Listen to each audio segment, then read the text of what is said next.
Mira venait de finir du grand couloir au sol de marbre lorsqu'elle remarqua les phares de la voiture de son patron qui clignotaient de manière irrégulière à l'extérieur. Elle jeta un coup d'œil à l'heure. Il était minuit passé. Curieuse et inquiète, elle sortit. La maison était inhabituellement silencieuse, et il n'y avait personne d'autre. Alors qu'elle se dirigeait vers la voiture garée maladroitement près du portail, elle trouva le patron, M. Kian, affalé sur le volant, complètement inconscient, la portière entr'ouverte. Son cœur battait fort. Elle ne travaillait au manoir que depuis 3 mois, et même si son patron était froid et lui adressait à peine la parole, elle ne l'avait jamais vu dans un état aussi vulnérable. La forte odeur d'alcool la frappa aussitôt. Elle lui secoua légèrement l'épaule, puis plus fort, mais il ne répondit pas. Son téléphone vibra sur le siège passager. Elle décrocha et des messages d'une certaine Selena apparurent, furieuses. Mira hésita, puis tendit prudemment la main, coupa le contact et le détacha. Le tirer hors de la voiture ne fut pas chose facile. Il était grand, lourd et complètement défoncé. Mira réussit tant bien que mal à le faire entrer dans la maison et à l'installer sur le canapé du salon. Elle lui ôta ses chaussures, le recouvrit d'un plaid et observa son visage tandis qu'il marmonnait quelque chose dans son sommeil. Au moment où elle s'apprêtait à partir, il lui saisit le poignet, toujours inconscient, et murmura son nom. Ses yeux s'écarquillèrent. Comment pouvait-il le savoir? Le lendemain matin, Kian se réveilla groggy, la tête lancinante.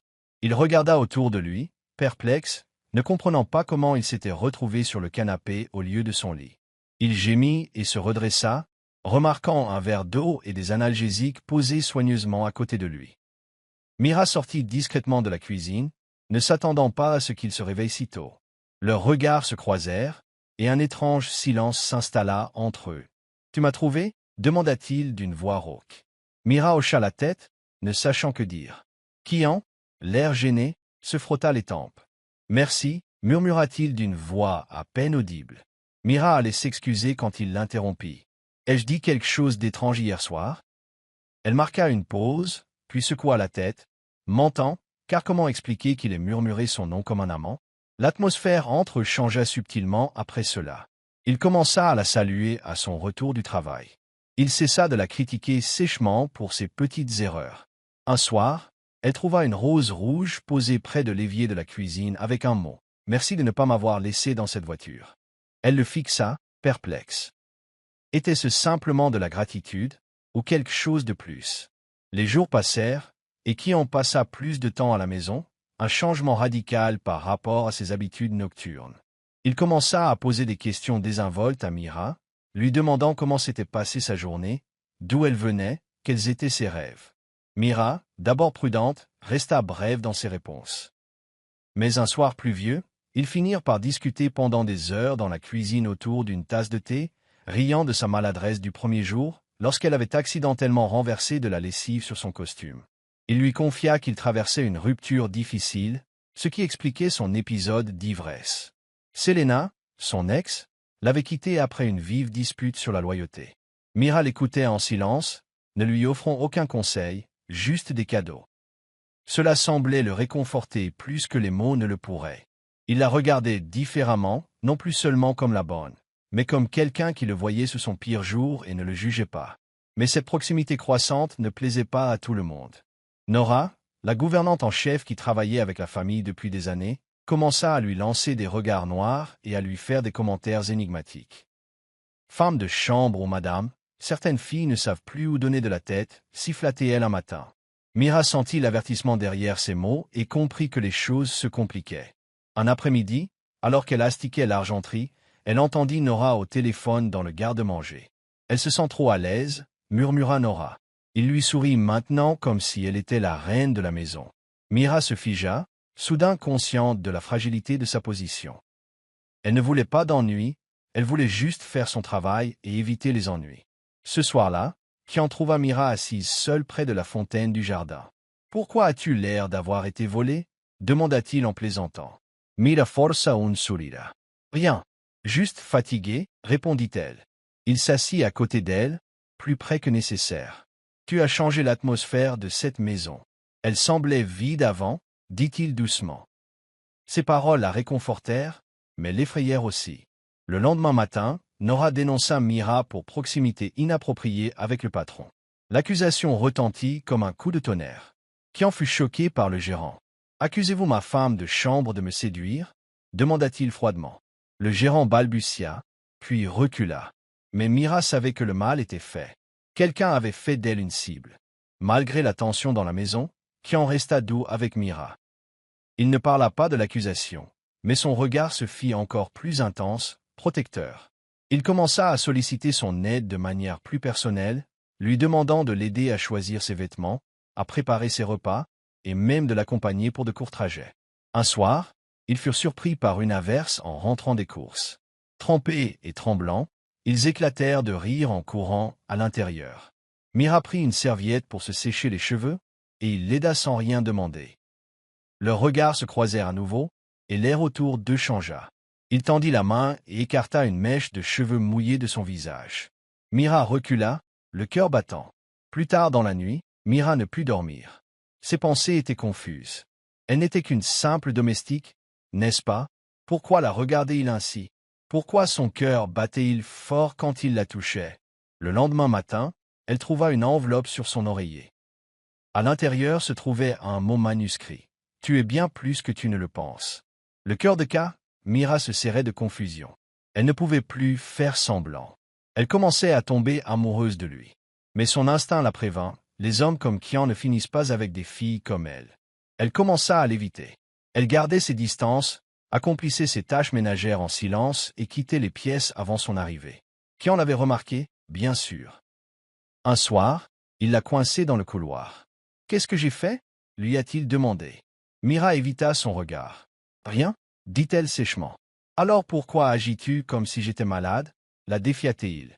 Elle leva enfin les yeux brillants. « Parce que ce n'est pas bien, » murmura-t-elle. « Tu es mon patron. Je ne suis qu'une servante. » Kian la regarda avec un étrange mélange de frustration et d'admiration. « Tu crois que je me soucie des titres ?» demanda-t-il. « Tu m'as sorti de cette voiture alors que tout le monde serait parti. Tu ne m'as regardé ni avec jugement ni avec dégoût. Ne me dis pas que tu es n'importe quoi. » Mira se détourna avant qu'il ne puisse voir ses larmes couler. La tension monta d'un cran lorsque Selena apparut à l'improviste au manoir. Mira ouvrit la porte et se retrouva face à une femme parfaitement habillée qui la toisa de la tête aux pieds. « Je suis là pour Kian, » dit-elle sèchement. Mira s'écarta, l'estomac noué. Kian n'était pas ravi de voir Selena. « Que fais-tu ici ?» demanda-t-il froidement. « Nous avons des affaires en suspens, » ronronna-t-elle. Mira recula discrètement, mais elle ne put s'empêcher d'entendre leur vive dispute. Selena voulait raviver la flamme, mais Kian refusa catégoriquement. « Je suis passé à autre chose, » dit-il. Selena sortit en trombe 1 heure plus tard, et Mira trouva Kian en train de ruminer sur le balcon. « Pourquoi croit-elle encore avoir sa place ici ?» murmura-t-il. Mira lui apporta discrètement du thé et s'apprêtait à partir lorsqu'il lui prit la main et lui dit « Reste ». Et elle le fit. Ils étaient assis là, silencieux, Mira et Kian, le bruit du vent remplissant les espaces vides entre leurs pensées inexprimées. Sa main resta dans la sienne, aucun d'eux ne tentant de la lâcher. « Tu me laisses vraiment perplexe ?» dit doucement Mira. Kian se tourna vers elle, un petit sourire aux lèvres. « Bien, ça veut dire que je ne suis pas le seul à être perdu. » répondit-il. La tension entre eux ne cessait de croître, et chaque regard était porteur d'une conversation silencieuse. Mira savait qu'elle évoluait en terrain dangereux, mais son cœur refusait d'entendre raison. Cette nuit-là, elle ne put dormir. Son esprit revivait sans cesse le moment où ses doigts s'étaient entrelacés avec les siens. Était-ce le début de quelque chose de réel, ou juste une distraction passagère? Le lendemain, Nora avait lâché une bombe. Elle avait secrètement pris une photo de Kian tenant la main de Mira et avait menacé de l'envoyer à la famille de Kian si Mira ne démissionnait pas. « Tu crois que tu deviendras la maîtresse de maison ?» ricana-t-elle. Les mains de Mira tremblaient. Elle ne savait pas ce qui l'effrayait le plus, perdre son emploi ou perdre ce qu'elle n'avait pas encore pleinement. Mira confronta Kian dans son bureau. Elle déposa la photo sur son bureau et dit « Je crois que je devrais partir. » Il plissa les yeux en voyant l'image, puis les leva pour rencontrer les siens. « Qui t'a donné ça ?» demanda-t-il. « Nora » répondit-elle d'une voix à peine murmurée. Kian laissa échapper un soupir. Elle a dépassé les bornes. Mais Mira secoua la tête. « Ce n'est pas à cause d'elle. C'est à propos de moi. » Je ne veux pas être la cause de problèmes chez toi. Je partirai en paix. Qian se leva et s'approcha d'elle. Tu ne vas nulle part, dit-il fermement. Laisse-moi m'en occuper. Il la surprit alors avec une phrase qui lui fit trembler les genoux. Je tiens à toi, Mira, plus que je ne devrais. Qian renvoya Nora le jour même. La maison devint étrangement silencieuse sans sa présence menaçante, mais Mira ne parvenait pas à se défaire de sa culpabilité. Malgré tout, une part d'elle-même se sentait soulagée. Ce soir-là, Qian leur prépara mal le dîner, et ils rirent de sa tentative de faire des pâtes. C'était la première fois qu'elle le voyait vraiment insouciant. Les semaines qui suivirent furent un rêve. Qian et Mira se rapprochèrent d'une manière qui semblait naturelle. Ils partageaient le petit déjeuner sur le balcon, se promenaient dans le jardin le soir et échangeaient des anecdotes autour d'un thé tardif. Mais derrière leur sourire, les doutes de Mira ne la quittaient jamais. Et si tout cela finissait en chagrin, un soir, alors qu'elle pliait du linge dans la chambre d'amis, Qian entra, tenant une petite boîte emballée. « Ouvre-la » dit-il timidement. Mira l'ouvrit et trouva un bracelet en argent gravé à son nom. « Je voulais que tu saches que tu comptes, dit-il. Mira resta sans voix. Personne n'avait jamais fait une chose pareille pour elle auparavant. Mais alors que leur lien se renforçait, Lara, la sœur cadette de Qian, arriva au manoir sans prévenir. Elle était féroce, élégante et se montra immédiatement méfiante envers Mira. « Tu es la bonne, n'est-ce pas ?» dit-elle avec un sourire narquois. Intéressant, la servante qui vit comme la dame. Mira déglutit difficilement. Les ennuis avaient maintenant un nouveau visage. Lara n'a pas perdu de temps pour briser le moral de Mira. Elle a volontairement laissé tomber des objets pour qu'elle les ramasse, critiqué son ménage et fait des remarques condescendantes. Mira est restée calme, préférant le silence au conflit. Mais ce n'était pas facile, surtout quand Qian semblait ignorer les jeux cruels de sa sœur. Un matin, Mira entendit Lara au téléphone. Il se comportait bizarrement, souriant comme un idiot à cette femme de ménage. S'il ne reprend pas ses esprits, je veillerai à ce qu'elle disparaisse. La poitrine de Mira S.I. Sarah. Peut-être avait-elle raison. Peut-être qu'elle n'avait rien à faire ici, quoi qu'en dise Qian. Ce soir-là, elle avait annoncé à Qian qu'elle souhaitait démissionner à nouveau.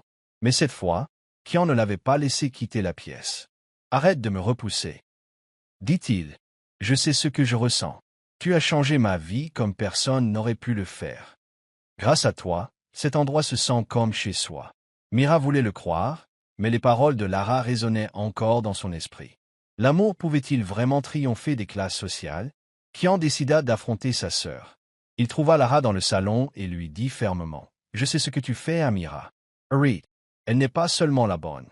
Elle compte pour moi. » Lara rit, mais ses yeux se plissèrent. « Tu gages tout pour elle? Que diront les gens ?» La réponse de Qian était simple. « Laissez-les parler. » La confrontation n'a pas arrêté Lara. Au contraire, elle a intensifié ses plans. Elle invita plusieurs anciens amis de Qian à dîner et humilia délibérément Mira devant eux, la présentant comme l'aide dont il semblait obsédé. Mira retint ses larmes tandis que les rires résonnaient dans la pièce. Plus tard, Qian la retrouva en pleurs dans la buanderie. Sans un mot, il s'assit à côté d'elle et lui prit la main. « Ils riront aujourd'hui, mais demain, ils n'auront plus d'importance, dit-il. Je ne te lâcherai pas, Mira. Ni maintenant, ni jamais. » Et à cet instant, malgré ses doutes, elle le crut. La nouvelle de la proximité de Qian avec Mira commença à se répandre.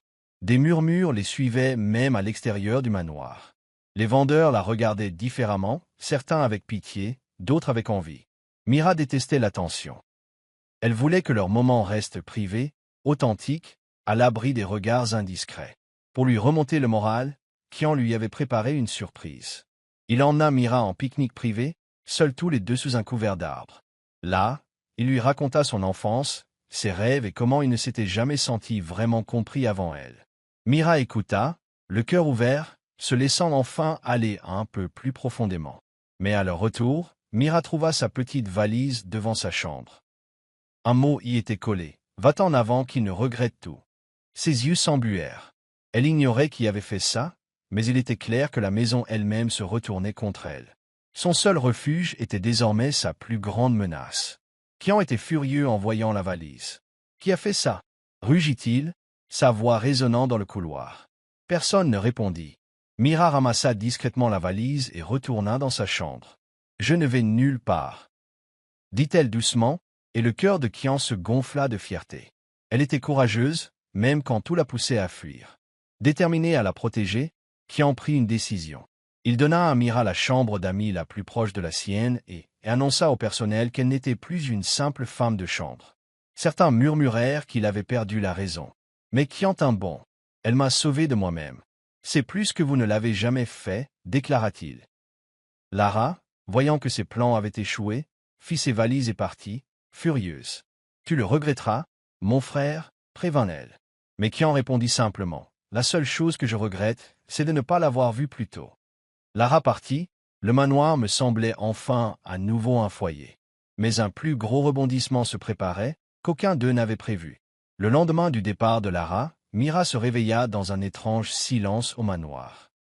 Qian était parti tôt, laissant seulement un mot sur lequel on pouvait lire. « Crois-moi, aujourd'hui est spécial. » Mira vaquait à ses occupations d'un air distrait, se demandant ce qu'il voulait dire. Vers midi, une voiture noire s'arrêta et un homme en costume vint la demander. Il lui tendit une boîte à robes et une invitation avec son nom gravé en lettres dorées. À l'intérieur, on pouvait lire simplement « Dîner. 19 heures, habillé pour vous sentir comme la reine que vous êtes. » Mira hésita. Était-ce trop? Avait-elle des rêves trop grands? Mais quelque chose dans son cœur lui murmurait « Dis oui. » Elle prit son bain, s'habilla et resta près de la porte, incertaine.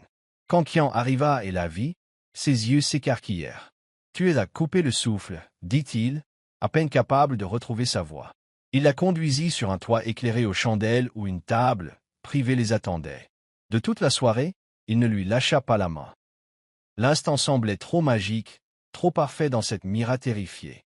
Assis sous les étoiles, Qian se confia sur ses relations passées. Elles étaient toutes superficielles. Beau, riche, mais vide, avoua-t-il. Toi, tu me vois. Le moi brisé et compliqué. Et tu es toujours là. Mira écoutait en silence, les doigts serrés autour de son verre. Était-elle vraiment comparable aux femmes qu'il avait connues? Elle s'excusa et alla aux toilettes et contempla son reflet. « Tu es une bonne, » murmura-t-elle. « Que fais-tu ici ?» La peur du chagrin revint. À son retour, elle arborait un faux sourire. « Qian lavu Claire. Parle-moi, » a-t-il supplié. Mais elle a simplement dit « On peut rentrer maintenant ?» Le trajet du retour s'est déroulé dans le silence, la magie s'est estompée. Mira le remercia à la porte et entra sans l'embrasser ni le serrer dans ses bras. Qian resta assis seul dans la voiture un long moment. Il ne savait pas ce qu'il avait fait de mal, mais quelque chose lui disait qu'il la perdait, et vite.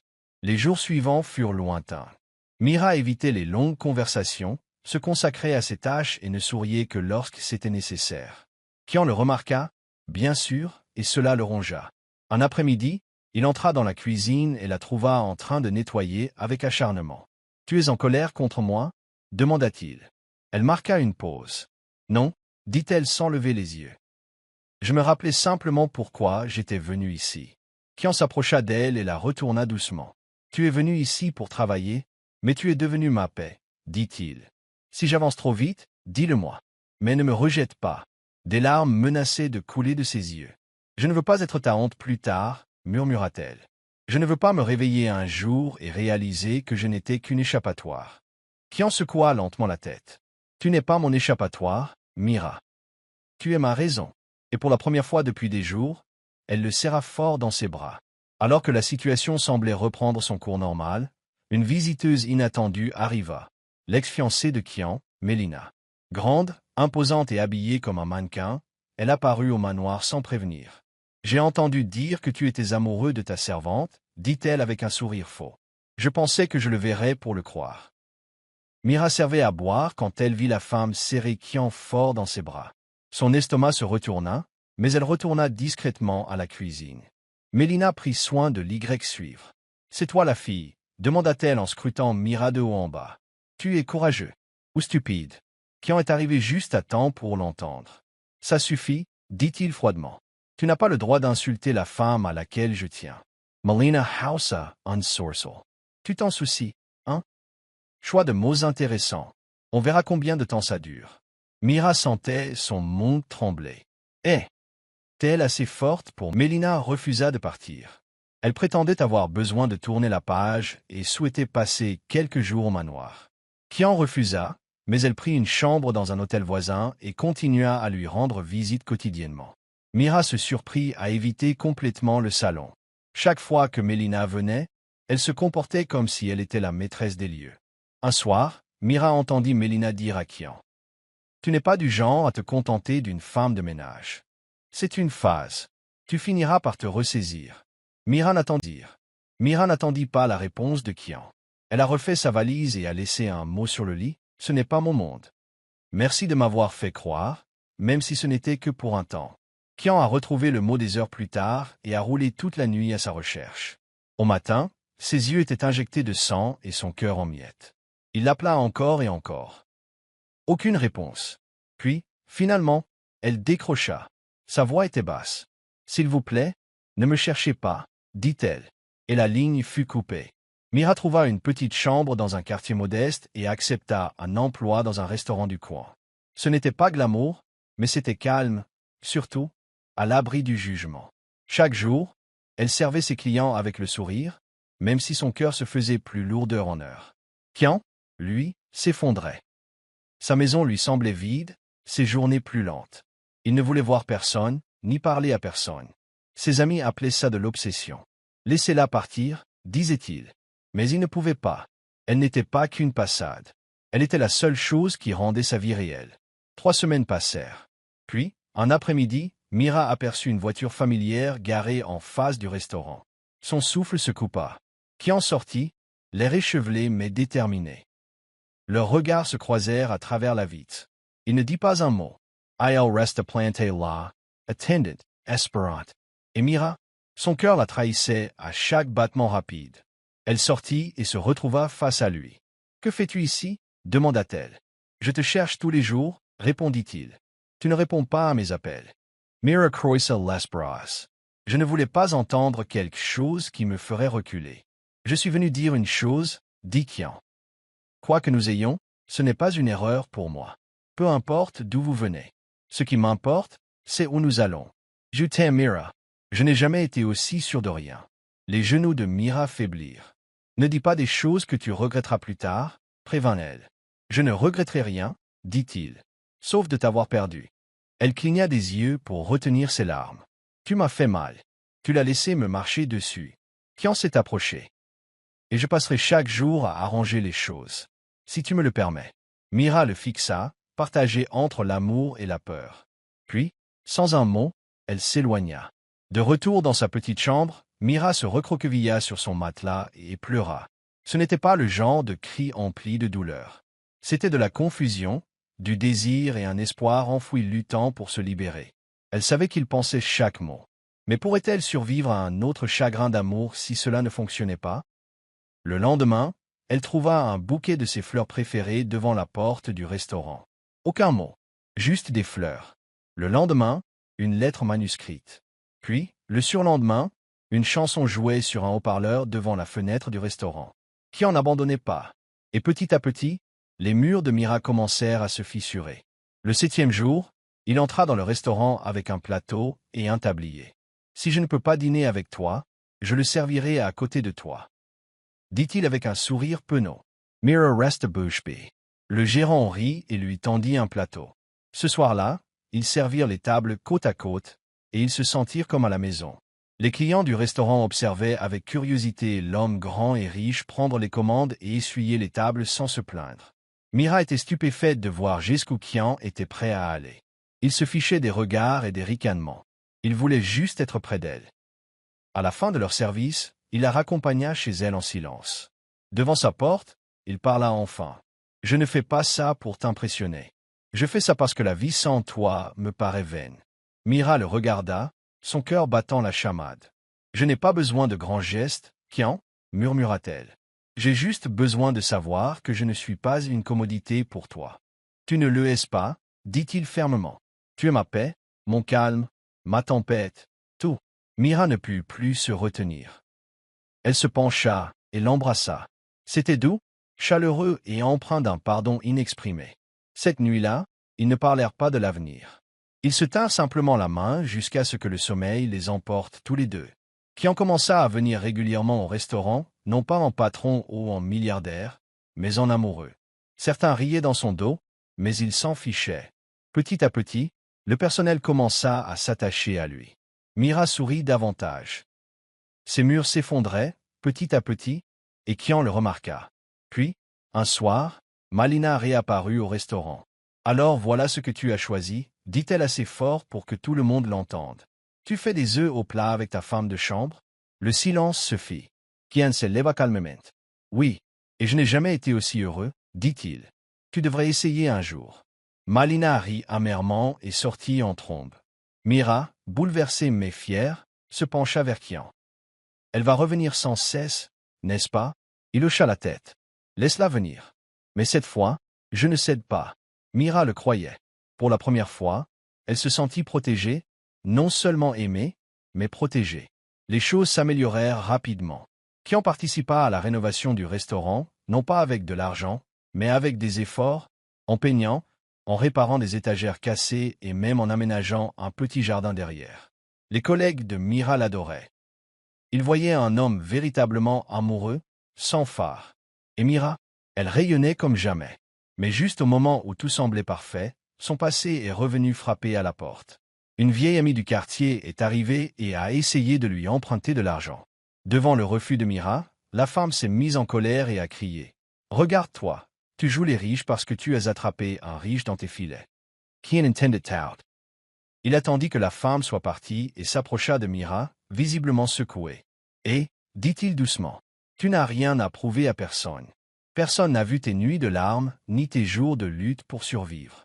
Mais moi, si, et je suis fier de toi. » Mira le serra fort dans ses bras, la douleur dans sa poitrine s'apaisant. Kian invita Mira à revenir au manoir, cette fois en tant que partenaire, et non en tant que domestique. Elle était nerveuse, mais elle accepta. Le personnel l'accueillit chaleureusement, ayant visiblement constaté le changement chez leur chef depuis son départ. La maison ne semblait plus froide ni vide. La vie reprenait. Ils passèrent la soirée à regarder de vieux films, à rire et à discuter de choses et d'autres. Au moment de partir, Mira s'arrêta près du portail. « Cet endroit ressemblait autrefois à une cage, » dit-elle. « Mais avec toi ici, c'est comme un foyer. » Qui entendit la main et la prit. « Alors reste. » Cette nuit-là, Mira ne retourna pas dans sa petite chambre. Elle resta, non pas en invitée, ni en employée, mais en femme qu'il aimait. Et pour la première fois, elle s'autorisa à croire que peut-être, juste peut-être, ce n'était pas un rêve qui s'arrêterait au lever du soleil. Ils commencèrent à vivre ensemble en harmonie. Mira aida Kian à simplifier sa vie.